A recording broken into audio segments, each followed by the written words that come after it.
صدق اللہ العظیم۔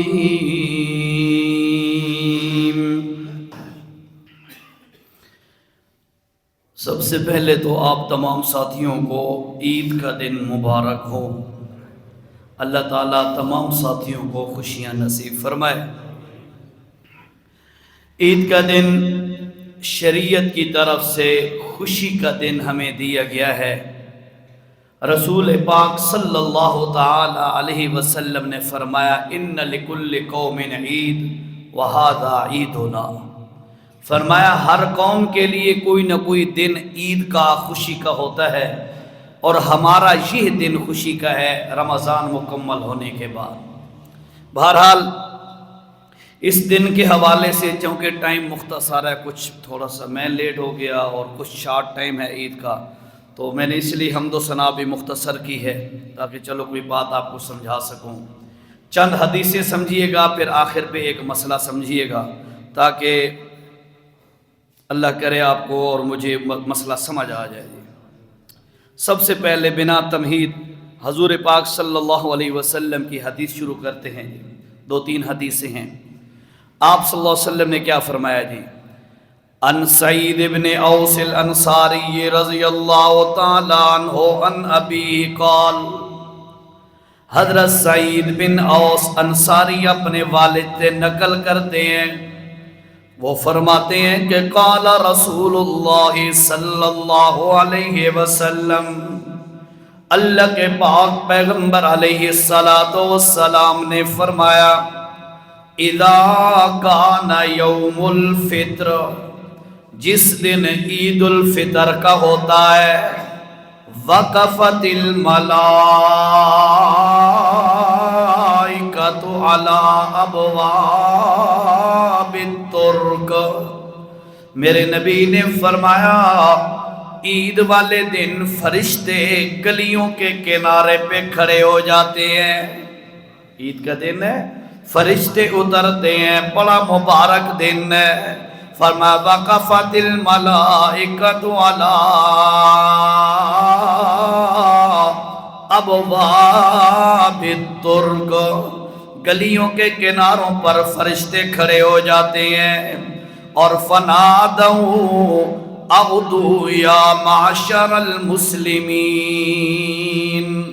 وہ فرشتے کھڑے ہو کر عید کی طرف آنے والے لوگوں سے کہتے ہیں چلو چلو چلو مسلمانوں کے معاشرے کے لوگ، کس طرف چلو؟ الی رب کریم، رب کریم کی طرف چلو، وہ رب کریم تمہارے انتظار میں ہے۔ ساتھیو یہ ہوا ہمارے ساتھ، ہر مسلمان عید پہ آنے والے کے ساتھ یہی ہوتا ہے۔ غور کیجئے نا، مزہ ہی آ جائے گا آپ کو حدیثیں سن کر۔ فرشتے کہتے ہیں الی رب کریم، او لوگو چلو چلو، بڑا کریم رب تمہارے انتظار میں ہے، اس رب کی طرف چلو۔ پورا مہینہ جو مزدوریاں کی ہیں، پورا مہینہ جو محنتیں کی ہیں، پورا مہینہ جو تراویحاں روزے رکھ کر عبادتیں کر کے اس لالچ میں کہ اللہ ہمیں معاف کرے گا، آج وہ دن آ گیا ہے۔ فرمایا الی رب کریم یمن بالخیر، فرمایا اللہ پاک تمہارے اوپر احسان کرتا جائے گا، بڑا احسان کرنے والا ہے۔ اس کے بعد فرمایا لوگو ثم یصیب علیہ جبرائیل، ثم یصیب علیہ جبرائیل، حضرت جبرائیل علیہ السلام بھی پہنچ جاتے ہیں، وہ بھی انہیں کہتے ہیں لقد امرتم بقیام اللیل، اور روزہ دارو اور روزے رکھنے والوں اور راتوں کو قیام کرنے والوں سنو، لقد امرتم بقیام اللیل، اللہ نے تمہیں نے راتوں کو نیند چھوڑ کر اپنے سامنے کھڑا ہونے کا حکم دیا، فَقُمْتُمْ تم نے نیندوں کو قربان کیا اور اللہ کے سامنے کھڑے ہو گئے، وَأُمِرْتُمْ بِصِيَامِ النَّهَارِ اور اللہ نے تمہیں حکم دیا کہ دنوں کو کھانا پینا نہیں ہے، روزہ رکھنا ہے، فَصُمْتُمْ تو تم نے اللہ کی بات مانی، کھایا پیا نہیں، روزے رکھے، وَطَاعَتْكُمْ رَبَّكُمْ اور تم نے اللہ تعالیٰ کی اطاعت کی ہے جو تمہارا رب ہے، فَاقْبِضُوا جَوَائِزَكُمْ فَإِذَا صَلُّوا نَادَى مُنَادٍ أَلَا إِنَّ رَبَّكُمْ قَدْ غَفَرَ لَكُمْ فَارْجِعُوا رَاشِدِينَ إِلَى رِحَالِكُمْ فَهُوَ يَوْمُ الْجَائِزَةِ فرمایا او انسانوں تم نے اللہ کی مانی ہے، اللہ کا حکم مان کے مہینہ گزارا ہے، آج وہ دن آ گیا ہے کہ تم اپنے رب کی بات پر ماننے کی وجہ سے آج انعام حاصل کرو گے، آج تمہیں انعامات سے نوازا جائے گا۔ اسی طرح ایک اور حدیث بھی ہے، ذرا غور سے سنیے گا، اللہ کے پاک پیغمبر علیہ السلام نے فرمایا، اللہ کے پاک پیغمبر علیہ السلام نے فرمایا، اور لوگوں ان عمر بن عبد العزیز رضی اللہ تعالیٰ عنہ قال فی خطبتی یوم الفطر، حضرت عمر بن عبد العزیز رحمہ اللہ نے اپنے خطبے میں فرمایا، اتدرون ما مخرجکم ھذا، او عید کی نماز پر آنے والو کیا تمہیں پتا ہے تمہیں کیا چیز یہاں عید کے لیے لے کے آئی ہے، کیوں تم عید کے لیے آئے ہو؟ پھر اس کے بعد فرمایا، اور لوگوں سنو، اتدرون ما مخرجکم ھذا صمتم 30 یوما، تم نے 30 روزے رکھے، اور اس کے بعد فرمایا وقمتم 30 لیلا، تم 30 راتیں کھڑے ہو کر رب کے سامنے سجدے کرتے رہے، ثم خرجتم تسألون ربکم ان یتقبل منکم، پھر آج تم اس لیے آئے ہو کہ اللہ تمہاری ان باتوں کو قبول فرما لے۔ عید پر آنے کا مطلب اللہ جو پورا مہینہ ہم نے عبادتیں کی ہیں ان کو قبول فرما لے۔ اللہ کے پاک پیغمبر علیہ السلام نے فرمایا ان لوگوں کی عبادتوں کو اللہ تعالیٰ قبول فرماتے ہیں۔ ایک اور حدیث میں ہے اللہ کے پاک پیغمبر صلی اللہ تعالیٰ علیہ وسلم نے کیا فرمایا، توجہ سے، اذا کان یوم الفطر وکانا، اللہ ایک اور حدیث سنیے گا، کانا رسول اللہ صلی اللہ علیہ وسلم یامرنا یوم الفطر، اللہ کے نبی نے فرمایا او لوگو عید بڑا قیمتی دن ہے، اس دن کے اندر اللہ کے نبی لوگوں کو کیا حکم دیتے تھے، فرمایا یوم الفطر ان نفطر الفقراء من اخواننا، اللہ کے نبی نے فرمایا کہ او لوگو سنو اس دن اپنے غریب بھائیوں کو کھانے کھلایا کرو، غریب بھائیوں کو کھانے کھلایا کرو۔ اس کے بعد فرمایا میرے نبی نے من فطر واحدہ، جو بندہ کسی ایک غریب کو کھانا کھلاتا ہے، یعتق من النار، ایسے بندے کو اللہ تعالیٰ جہنم سے آزاد کر دیتا ہے۔ گھر میں پلاؤ بنوایا، سویٹ ڈش بنوائی اور کوئی چیز بنوائی، کیوں؟ مہمان آئیں گے ان کو کھلاؤں گا۔ ساتھیوں آج سے نیت کر لو آنے والے بندوں کو میں کھلاؤں گا، اللہ کے بندوں کو اللہ تعالیٰ مجھے جہنم سے آزادی عطا فرمائے گا۔ ثواب کی نیت سے کھلو، ثواب کی نیت سے۔ آگے دیکھو جی، فرمایا لوگو ومن فطر اثنتین، جو 2 بندوں کو اللہ کی رضا کے لیے کھلا دیتا ہے، فرمایا کتب لہ براۃ من الشرک و براۃ من النفاق، ایسے بندے کے لیے اللہ تعالیٰ لکھ دیتا ہے اے بندہ مشرک نہیں ہوگا، اے بندہ مشرک نہیں ہوگا جو دو بندوں کو کھلائے. فرمایا وَبَرَاتٌ مِّنَ النِّفَاقِ، اور اللہ لکھ دیتا ہے دو بندوں کو کھلانے والے کے لیے کہ اے بندہ منافق نہیں ہوگا. ثواب کی نیت سے کھلاؤ، اے نہیں بھئی عید دیتے کھلوان نا، عید کا دن ہے، خوشی کا دن ہے، میں غریبوں کو، مسلمانوں کو، ساتھیوں کو کھلاؤں گا تاکہ اللہ تعالیٰ مجھے منافقت سے بچا لے، شرک سے بچا لے، جہنم سے بچا لے.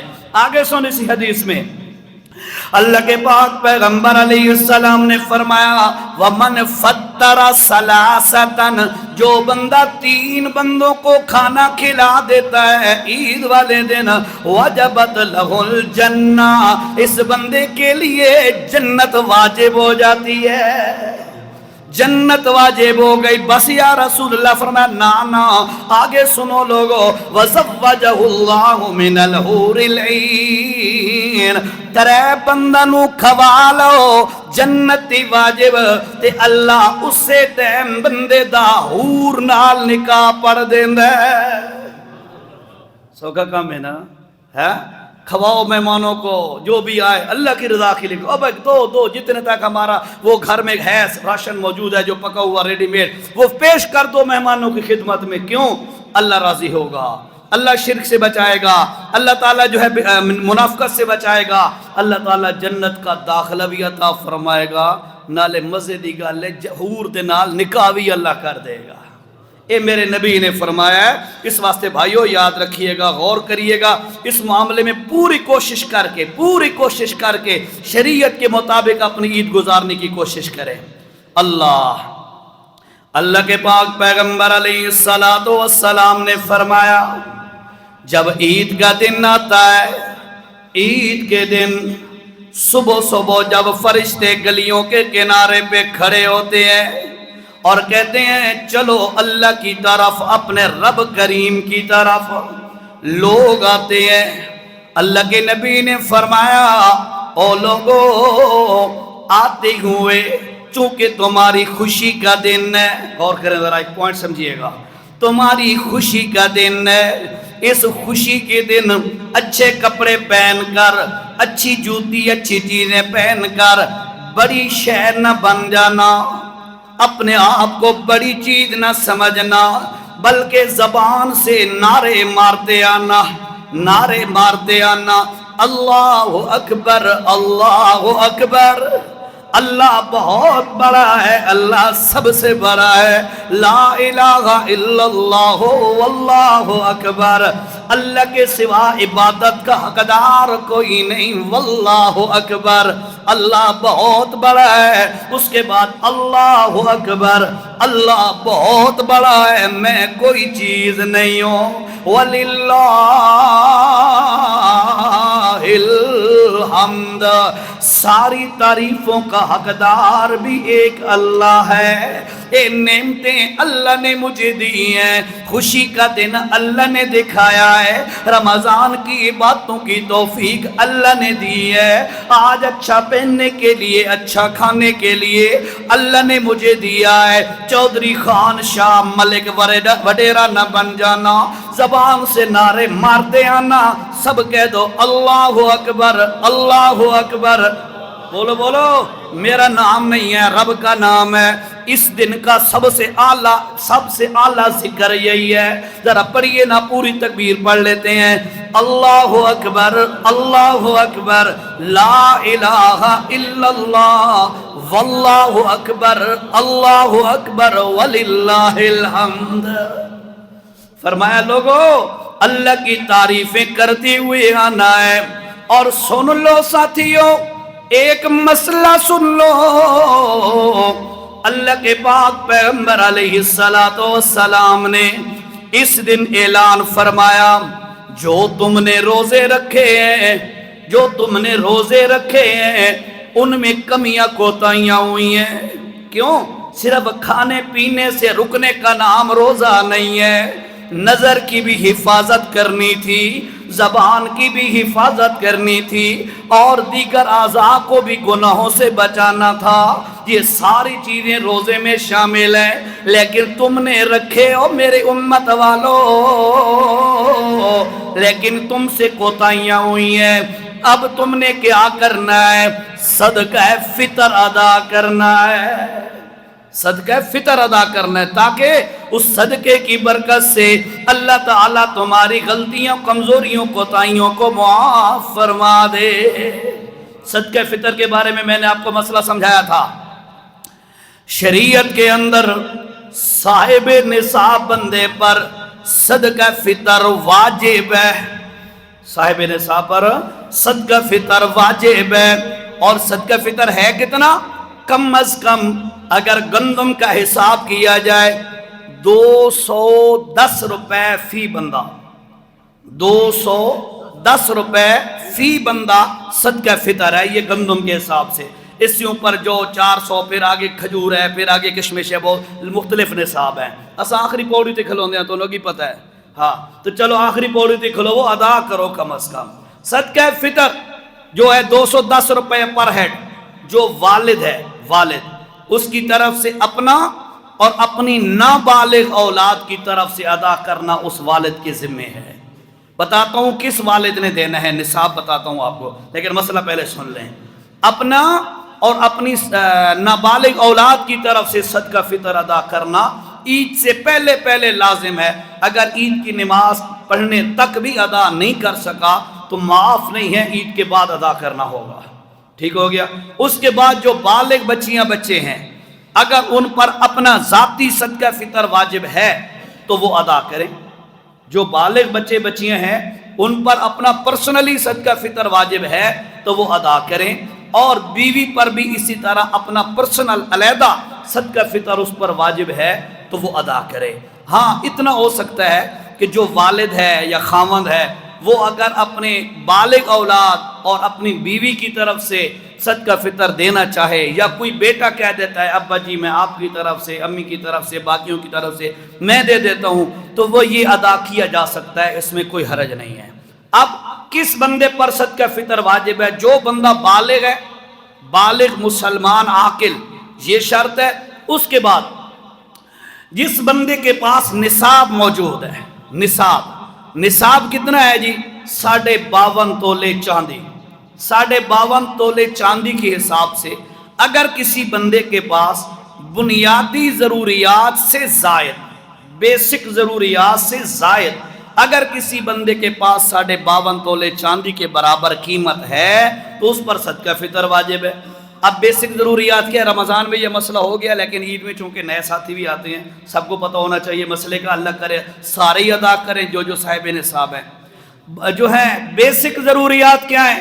بیسک ضروریات میں سے میرا ایک مکان میری بنیادی ضرورت ہے، اس کے علاوہ اگر کوئی میرا علیحدہ پلاٹ ہے یا کوئی سیپریٹ مکان ہے یا کوئی اس طرح کوئی پراپرٹی ہے، کوئی میری جائیداد ہے، تو اس کو میں شامل کروں گا، گنوں گا، کاؤنٹنگ کروں گا اس کی۔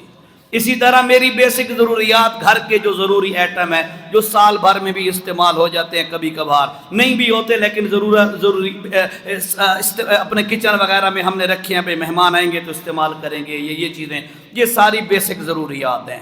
ان کے علاوہ اگر کسی بندے کے پاس بنیادی ضروریات سے ہٹ کر ایک سواری بنیادی ضرورت ہے جس سے آپ کی ضرورت پوری ہو سکتی ہے، مثلا آپ کے پاس بائک بھی ہے، آپ کے پاس کار بھی ہے، اگر آپ بائک سے اپنی ضروریات پوری کرتے ہیں تو کار آپ کی ایکسٹرا ہے، یا پھر کار کی یا پھر یہ بھی ہو سکتا ہے بعض دفعہ دونوں ہی بنیادی ضرورتیں ہیں، موٹر سائیکل لوکل کنوینس ہے اور کار جو ہے باہر جانے کے لیے، تو تب بھی شریعت میں انشاءاللہ اس کی رخصت ہے کہ یار یہ اس کی بنیادی ضرورت ہے، اس کے بغیر نظام نہیں چلتا۔ ان بنیادی ضرورتوں کے علاوہ اگر کسی بندے کے پاس 52.5 تولے چاندی کی مقدار میں مال ہے، پیسہ ہے، جائیداد ہے، سونا ہے، چاندی ہے، کوئی بھی چیز ہے، اس کی کیلکولیشن کرے اور اس کی قیمت 52.5 تولے چاندی کو پہنچتی ہے تو اس بندے پر صدقہ فطر واجب ہے۔ اب وہ 52.5 تولے چاندی کی جو رمضان میں ہم نے قیمت معلوم کی تھی اس وقت تقریباً بن رہی تھی 6,03,000 روپیہ، 6,03,000، کیونکہ آج کل بڑی ہائیسٹ لیول ریٹ پہنچ چکے ہیں سونے چاندی کے، اس حساب سے جو ہے بہت سارے کم لوگوں پر صدقہ فطر لازم ہوگا، کیونکہ 6 لاکھ کہندے کو اضافی ہے، بہت گھٹ ہی لوگ ہوندے ہیں ایسے، ٹھیک ہے، تو اس حساب سے غریب کا بڑا نقصان ہوا ہے۔ مہنگائی سے ہمیشہ غریب کا ہی نقصان ہوتا ہے، کیونکہ زیادہ بندوں پر جب آئے گا صدقہ فطر تو غریبوں کو زیادہ فنڈ ملے گا، زیادہ سپورٹ ہوگی، لیکن کم بندوں پر صدقہ فطر لازم ہوگا تو کم غریبوں کو تھوڑا پیسہ ملے گا، تو بہرحال غریب کو اس میں نقصان ہوتا ہے۔ تو جس بندے کے پاس تقریباً 6 لاکھ کے لگ بھگ پیسے ہیں اپنی بنیادی ضرورتوں سے علاوہ، اس بندے کے پر صدقہ فطر واجب ہے۔ باقی مسئلے میں نے آپ کو سمجھا دیے ہیں کہ جو والد ہے وہ اپنی طرف سے اور اپنی نابالغ اولاد کی طرف سے ذمہ دار ہے، اس نے دینا ہے۔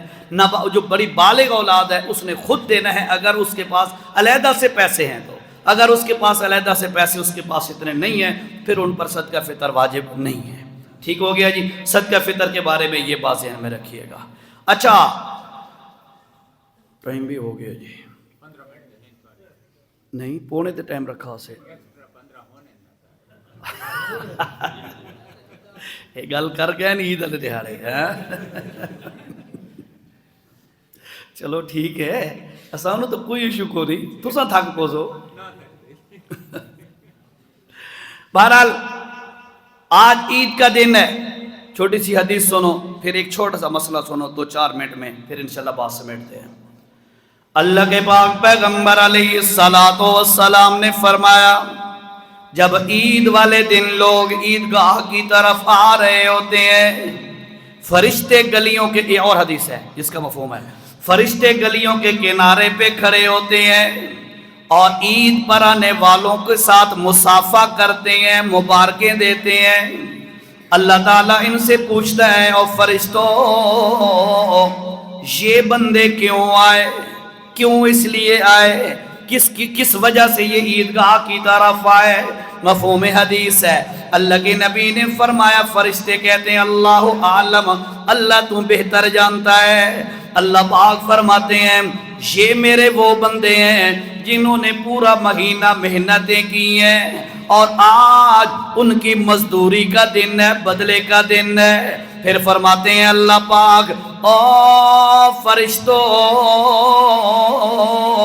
یا ملائکتی عبیدی و امائی قضوا فریضتی، انہوں نے پورا مہینہ محنت کر کے فریضے ادا کیے ہیں، میرے حکموں کو پورا کیا ہے، سن لو فرشتوں گواہ ہو جاؤ، قد غفرت لہم، میں آج تمہیں گواہ بنا کے کہہ رہا ہوں عید پر آنے والے ہر مسلمان کے سارے گناہ میں نے معاف کر دیے، ساری غلطیاں معاف ہو گئیں، جو غلطیاں کوتاہیاں ہوئی تھیں وہ معاف ہو گئیں۔ اس کے بعد فرمایا ایک تو یہ ہو گیا غلطیاں معاف ہو گئیں، وَبَدَّلْتُ سَيِّئَاتِهِمْ حَسَنَاتٍ، دوسری بات یہ ہے کہ ہم نے ان کے گناہوں کو، جتنے ان کے اعمال نامے میں گناہ لکھے ہوئے تھے، ہم نے ان کے گناہوں کو وَبَدَّلْتُ سَيِّئَاتِهِمْ حَسَنَاتٍ، سارے گناہ، مثلا ایک بندے کا 1000 گناہ لکھا ہوا تھا، فرماتے ہیں وَبَدَّلْتُ سَيِّئَاتِهِمْ حَسَنَاتٍ، عید پر آنے کی برکت سے ہم نے کیا کیا، وہ 1000 گناہ مٹا دیا اور اپنی طرف سے 1000 نیکیاں اس کی جگہ پہ لکھ دی ہیں۔ انعام کا دن ہے، بدلے کا دن ہے، رحمت کا دن ہے، اس دن روزہ بھی نہیں رکھنا، پتہ ہے نا آپ کو، شریعت میں اس دن روزہ رکھنا حرام ہے، کیوں منع ہے؟ اللہ فرماتے ہیں میرے بندو تم نے پورا مہینہ روزہ رکھے ہیں، آج میں تمہارا میزبان ہوں، تم میرے مہمان ہو، میں تمہیں کھلانا چاہتا ہوں۔ اور اسی طرح ایک جنت کا نقشہ بھی قرآن میں موجود ہے، غور کرنا ذرا توجہ سے، اللہ پاک نے کیا فرمایا، غور کیجئے گا، اللہ فرماتے ہیں لوگو عالیہم ثیاب سندس خضر و استبرق و حلوا اساور من فضہ و سقاہم ربہم شرابا طہورا، اللہ کا حکم مان مان کے